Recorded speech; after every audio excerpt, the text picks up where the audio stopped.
We are more connected than ever, and yet we have never felt so alone. We are more connected than any generation before us. Our fingers glide over screens that promise closeness. Our eyes dive into feeds that display the lives of strangers and friends with equal intensity. It feels as if we are never alone, always surrounded. Yet, paradoxically, it is precisely this constant connection that leaves us feeling isolated. It's as if, in reaching out to the entire world, our hand finds nothing but emptiness. Zygmunt Bauman, the sociologist behind the concept of liquid modernity, described our era as one of shallow, fragile, and fleeting relationships. He said that love, friendship, human bonds, everything has become liquid, flowing swiftly without ever solidifying. And perhaps there is no place where this liquidity is more evident than on social media. Every like, every comment, every story viewed is an interaction that seems to offer belonging. But deep down, it's an unfulfilled promise. A companionship that never fully materializes. A presence that exists only as pixels. Søren Kierkegaard, psychologist and MIT researcher, warns us. The illusion of digital company makes us believe we are less alone than we actually are. More often than not, we are accompanied only by ourselves, or by an edited version of who we wish we could be. This companionship is convenient, silent, but it demands nothing. No vulnerability, no real empathy, no true intimacy. It is comfortable, yes, but at the cost of silent loneliness that grows quietly inside us. Picture a typical day. You wake up, and before even noticing the world around you, your hand reaches for your screen. Notifications blink, alerts whisper urgency. Friends, colleagues, strangers. Everyone seems to need you, or perhaps you need them. You scroll, you like, you comment. A funny video, a meme, an inspiring story. There is motion, there is interaction.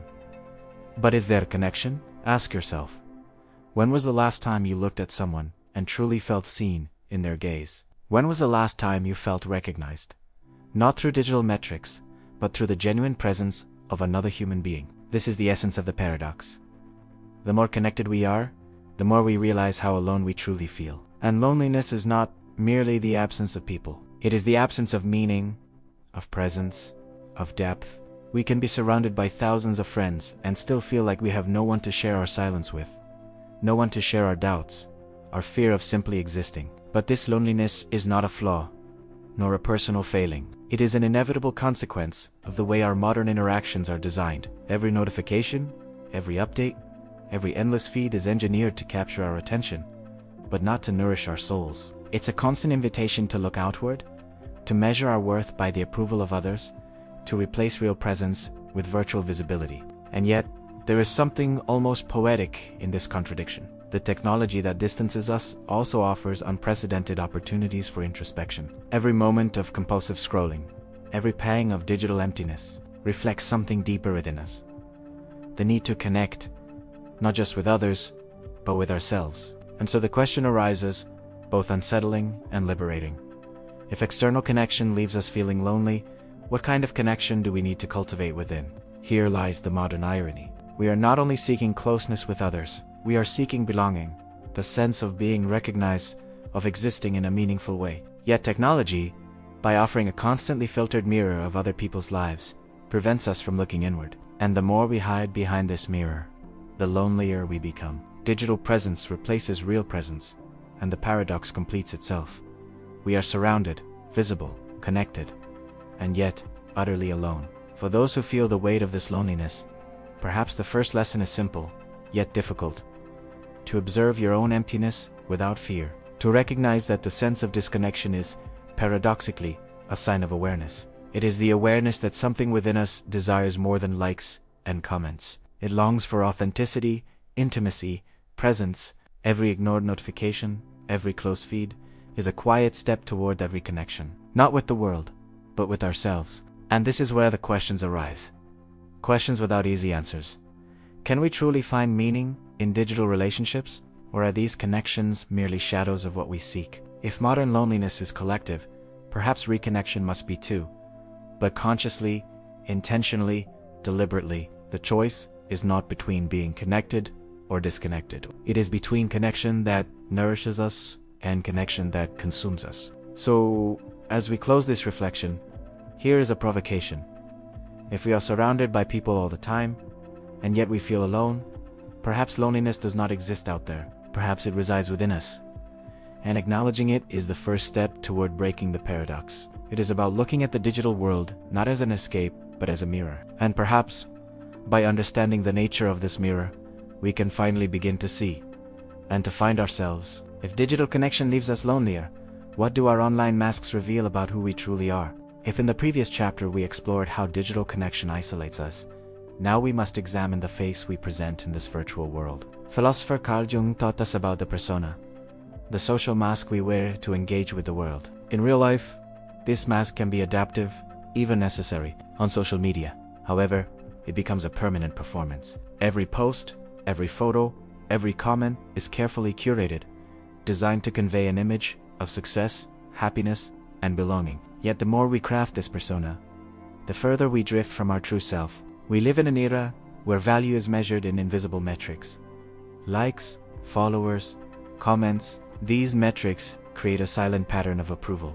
The more the digital persona pleases others, the more we feel we exist. And, paradoxically, the more it exists, the less real we feel. The persona becomes a kind of distorted reflection, a mirror that shows not who we are, but who we want the world to see. And in this mirror, we often lose ourselves. Gabor, physician and expert in deep psychology, warns us about the effects of living constantly according to external expectations. Anxiety, depression, a sense of emptiness. The digital persona is an invisible pressure that forces us to perform, to carefully choose what to show and what to hide. Every smiling selfie, every optimistic status, every shared story is, in truth, a silent negotiation with our own fear.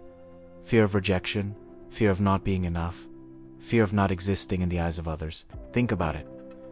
How many times have you posted something not because you wanted to share an experience, but because you craved validation from strangers? How often has the urge to post, comment, or like been driven by the fear of being invisible? This is the essence of digital loneliness. It is not merely the absence of people around us, but the absence of authenticity. We are surrounded by reflections, yet rarely do we encounter mirrors that truly show us who we are. And the irony deepens. The more we hide behind this persona, the more we feel compelled to reveal ourselves. It is a vicious cycle. Every successful post feeds the illusion of presence, while every silence or lack of reaction reinforces the sense of abandonment. Technology is not neutral. It amplifies this dynamic, creating a constant tension between who we are and who we appear to be. But something even deeper is happening. The digital persona does more than distance us from others. It distances us from ourselves. Because when we invest energy in maintaining a perfect image, we neglect our inner dialogue, the reflection on our emotions and desires. We become strangers to ourselves, living a continuous performance admired by thousands but understood by no one. Jung said the persona is necessary for social life, but dangerous when it replaces the self. In the digital world, this danger is magnified. The persona not only masks us, it shapes our very perception of who we are. If we reflect on what Frankl observes in her research, we see that the digital persona creates a paradox.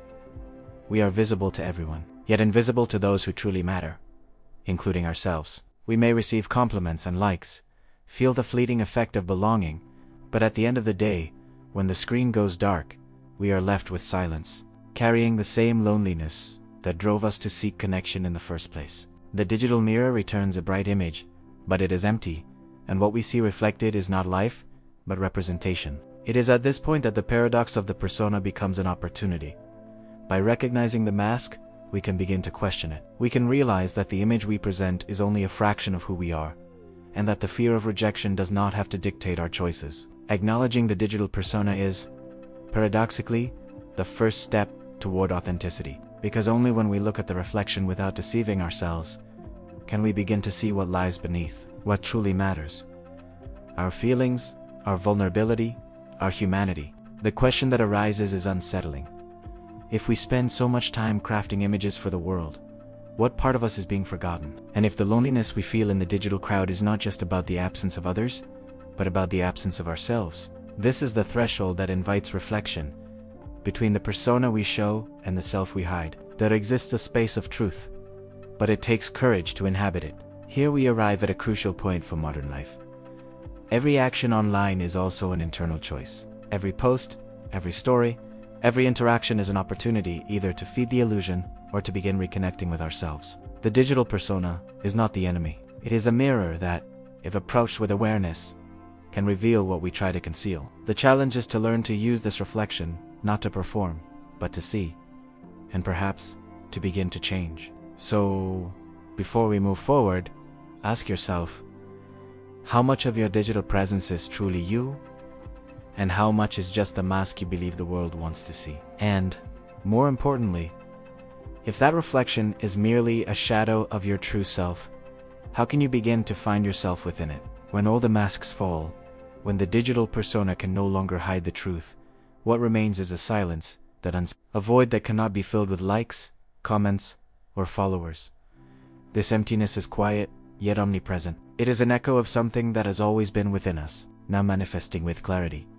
The awareness of our own the sense that despite all connection and activity, we stand alone before life. Albert Camus called this feeling the absurd. The realization that life offers no definitive answers, that meaning is not given, but must be sought. Existential emptiness is not merely a passing depression or a modern state of boredom. It is a silent manifestation of our questioning. Why am I here? What is all of this for? The paradox is cruel. We live in hyper-connected societies, yet face the most fundamental questions of existence alone. This feeling is intensified by the frenetic pace of modern life. Each day is filled with tasks, appointments, meetings, messages, and obligations. We race from one screen to another, from one notification to the next, trying to fill time with movement, trying to avoid facing ourselves. Yet the emptiness insists on appearing because it cannot be resolved through distraction. It is a call to attention, an invitation to awareness. Viktor Frankl, psychiatrist and Holocaust survivor, reminds us that even in the most extreme circumstances, humans seek meaning. And when meaning hides, we feel the void. Modern existential emptiness wears many faces. For some, it is the quiet boredom of a free afternoon, a space that might once have been for contemplation, now automatically filled with endless scrolling through social media. For others, it is the feeling of disconnection amidst crowds, parties, social events, family gatherings. We are surrounded by people, yet rarely feel truly seen. And for many, it is a deep questioning of oneself. Who am I, if I am not hiding behind a persona or external expectations? Schopenhauer said that humans are beings driven by unsatisfied desire, always in pursuit of something they can never fully possess. And perhaps this is the root of our restlessness.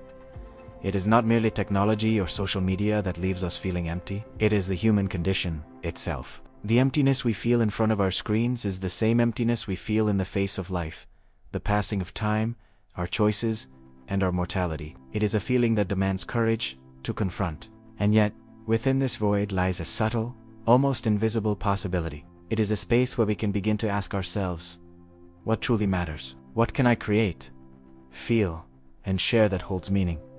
Viktor Frankl argues that meaning is not given. It is built. It is built. An existential emptiness is not an enemy, but a signal that we are ready for that construction. It awakens us from the illusion that distraction and shallow connection can fill the inner void. The paradox of modern emptiness also appears in the constant feeling of comparison. Frankl observes that by watching the curated lives of others on social media, we are led to measure our own worth, our achievements, and even our happiness against the reflection we see in others. This amplifies the emptiness because we never reach the perceived standard, a standard that is often not real. Nietzsche would say we look at the world and see its shadow reflected in ourselves, forgetting to create our own light. And yet, feeling the void is the first step toward authenticity, because when we realize that meaning cannot be found outside ourselves, we begin to look inward. Every moment of silence, every pause from compulsive scrolling, every instant without the need to perform, becomes an opportunity to discover what truly matters. It is in confronting the emptiness that we can begin to fill life with genuine meaning. Not imposed, not reflected, but real.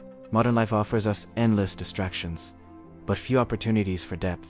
It is in this space that existential emptiness manifests as a silent teacher, demanding attention, courage, and introspection. It reminds us that true connection is not found in likes or followers, but in understanding ourselves, in the presence we can create both on and off the screen. So the question arises, one that admits no easy answer.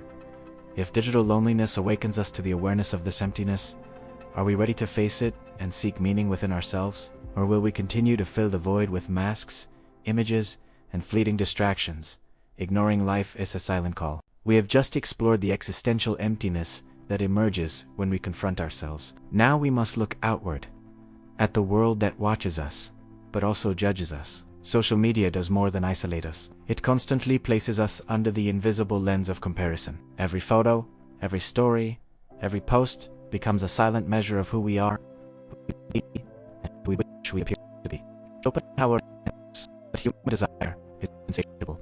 In the digital age, this desire expresses itself through constant comparison with friends, colleagues, influencers. Every like we do not receive, every comment that never comes, reminds us of our supposed inadequacy. Nietzsche would add, we look at others and see their shadow reflected in ourselves, forgetting that each life is a unique construction, and that the reflections we consume are only a limited version of reality. Imagine opening your feed and encountering someone who seems to have it all. Professional success, flawless beauty, perfect relationships. It is impossible not to compare.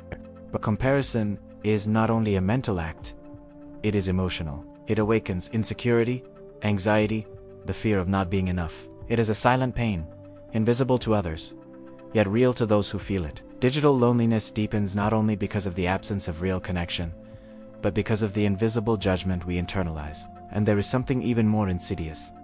We are not just comparing ourselves to others, we are comparing ourselves to the idea of perfection we believe the world expects of us. Every post, every selfie, every story becomes a stage, a test of adequacy. And the harder we try to appear enough, the further we drift from who we truly are. Gabor explains that this constant adaptation to others' expectations generates anxiety, emotional exhaustion, and a profound disconnection from our own self. Digital comparison is treacherous because it happens quietly, often without our full awareness. It is a continuous process that shapes our perception of value, self-esteem, and identity. It is not merely envy.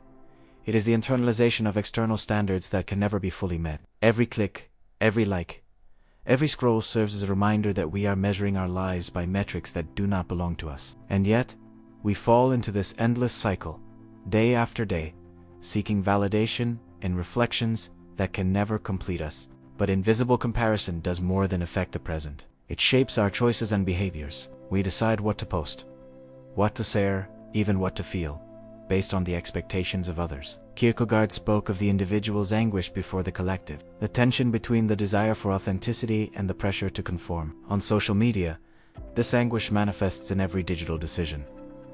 Smiling for the camera when we dance to feel like it, writing captions that sound inspiring, carefully choosing the filter that best conceals our imperfections. And yet, there is an opportunity for awareness within this constant comparison. By recognizing that the evaluation we feel is largely a social construct, an internalized, invisible judgment, we can begin to question it. We can ask ourselves, why am I measuring my worth through the eyes of others? Why do I allow others' perceptions to define myself? Awareness does not eliminate judgment, but it gives us power over it. It is the bridge between the illusion of the reflection and the reality of the self. This is the paradoxical beauty of digital life. It offers us distorted mirrors that challenge us to seek authenticity. Every painful comparison is a silent reminder that something deeper is needed. Every feeling of inadequacy is an invitation to look inward, to reconnect with what does not depend on likes or followers. It is a call to recognize that our value does not lie in the reflection the world sees, but in the consistency of being ourselves, even when no one is watching. Here we arrive at a crucial reflection. If comparison and invisible judgment pull us away from authenticity, presence, and true connection, how can we break this cycle? The answer is not simple. It is not about ignoring the digital world, but about learning not to be consumed by it. It is about creating spaces for real intimacy, moments of silence, meaningful interactions that transcend the superficiality of metrics. It is about learning to see others not as standards to be met, but as equally complex and imperfect human beings. The question that inevitably arises is this: if we measure our lives by others' reflections and the invisible judgments we internalize, what space remains for genuine presence and real intimacy? This question leads us to the next step of reflection. Understanding that loneliness is not just an individual experience, but a collective phenomenon, and that perhaps recognizing this shared solitude is the first step toward transcending it. If invisible comparison pulls us away from authenticity, collective loneliness confronts us with an even more unsettling truth. We can be surrounded by people and still feel unseen. Zygmunt Bauman describes liquid modernity as a time of fragile relationships, where proximity does not guarantee intimacy and presence does not guarantee connection. Loneliness is no longer merely an individual state. It has become social, almost structural. We live together, yet disconnected, creating a painful paradox. The experience of isolation amidst the crowd. Kierkegaard spoke of the individual's anguish before the collective, the tension between the need to belong and the fear of losing one's own identity. Today, this anguish manifests in crowded parties, packed social events, timelines saturated with images of perfect lives. We are constantly surrounded by faces, words, and stories. Yet most of these interactions remain superficial. Eyes meet for a fleeting moment. Conversations are interrupted. Smiles fail to reflect the depth of being. It is a loneliness that hides behind the mask of social media intensifies this experience. Groups, likes, comments, followers, all symbols of connection, yet few represent true bonds. Every digital interaction offers the illusion of companionship, while genuine intimacy becomes rare. Friedrich Nietzsche notes that this coexistence of company and isolation creates a paradoxical effect. We are surrounded, visible, yet still invisible at the deepest level. Human touch, genuine listening, mindful attention, elements essential to feeling accompanied, become scarce. The paradox of collective loneliness is reflected in our daily emotions. We can laugh, converse, attend meetings and events, yet still carry an internal sense of emptiness. It is as if we are living in two worlds simultaneously. An external one, full of movement and stimuli, and an internal one, silent and uninhabited. Viktor Frankl described this tension as part of the search for meaning. When life seems full of activity but empty of purpose, we feel the absence of something essential. This absence is not necessarily physical, it is existential. Collective loneliness also creates a cycle of disconnection. The more invisible we feel to others, the more we withdraw. The more we withdraw, the greater the emotional distance between us and the world. And yet, this loneliness is not only a personal experience, it is a shared phenomenon. Every individual who feels this void contributes to the social fabric that perpetuates isolation. It is a cruel paradox.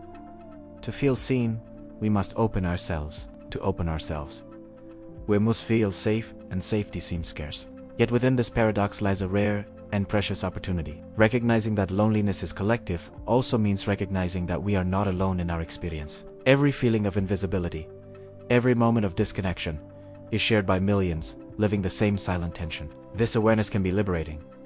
If loneliness is part of the modern human condition, then empathy, conscious presence, and attention to others become powerful tools to break the cycle. This is where we can begin to act intentionally. Moments of genuine listening, meaningful conversations, encounters that transcend the superficiality of digital metrics. All of these create space for reconnection. Gabor emphasizes that authenticity and true bonds are essential for mental and emotional health. Amid both the digital and physical crowds, these bonds are like islands of presence and care, reminding us that while loneliness is collective, it is also possible to find real companionship. The irony is profound. We live in a world that offers more means of connection than ever, yet true intimacy has become scarce. Technology, while facilitating communication, simultaneously creates invisible distances. The task of each conscious individual is to navigate between these worlds, the digital and the real, the superficial and the profound. To cultivate moments of genuine presence, it is in this space that collective loneliness ceases to be merely a burden and becomes an invitation to awareness and action. The ultimate challenge is to recognize the tension between being surrounded and being truly accompanied, between visibility and presence. Collective loneliness does not disappear with filters, likes, or followers. It demands courage to look at others, to open ourselves, to share vulnerabilities. In this act, the crowd stops being an invisible mass and transforms into a network of shared humanity. And in this process, we can begin to reclaim a sense of authentic belonging, however fragmented and imperfect. If loneliness is collective, how can we transform our presence into something that truly connects, rather than merely shows? T's point.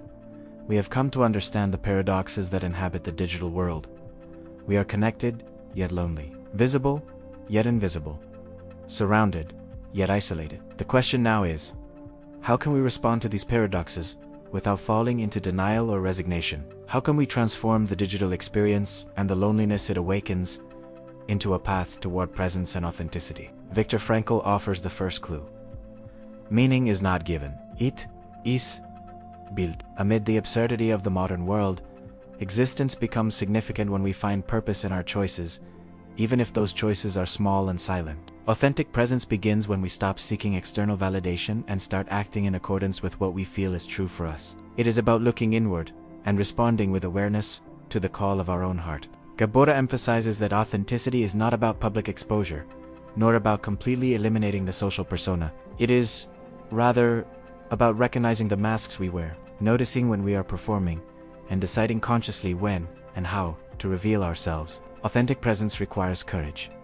The courage to show vulnerability, to admit loneliness, to express feelings that are not necessarily popular or approved. It is in vulnerability that we find the bridge to true connection. In the digital world, this can mean small but powerful choices. Choosing to pause compulsive scrolling, limiting time on feeds that provoke comparison, dedicating moments to meaningful interactions with people who truly matter. It can also mean creating content that honestly reflects our experiences, not to please, but to express. Every conscious action, every genuine interaction, is a step toward a presence that transcends the superficiality of digital metrics. Mindfulness becomes an essential tool in this process. Meditation, deep reflection practices, all provide space to slow down, observe our emotions, and reconnect with the present moment. It is in this space that loneliness ceases to be merely a burden and becomes an opportunity. When we feel emptiness, we can use it as a signal that something within us needs to be heard. Silence, once feared, becomes a guide, and it is not just about introspection. Authenticity also manifests in the quality of our relationships. Deep conversations, attentive gazes, unhurried presence. These simple acts create bonds that neither likes nor followers can replace. Kierkegaard reminds us of the importance of the authentic individual within the collective. For the group to become more human, each member must be willing to present themselves in truth, even if that entails fragility. Genuine presence is contagious. When someone dares to be real, they open space for others to do the same. Yet we cannot ignore the final paradox. Even when conscious and authentic, we still live in a world that values appearance over essence. Digital culture pushes us toward spectacle, but the choice to remain present, even in silence, is an act of resistance. It is a decision to prioritize quality over quantity, depth over visibility. It is the recognition that true connection is not measured in likes, but in intensity, care, and attention. And so we arrive at the synthesis of this human paradox.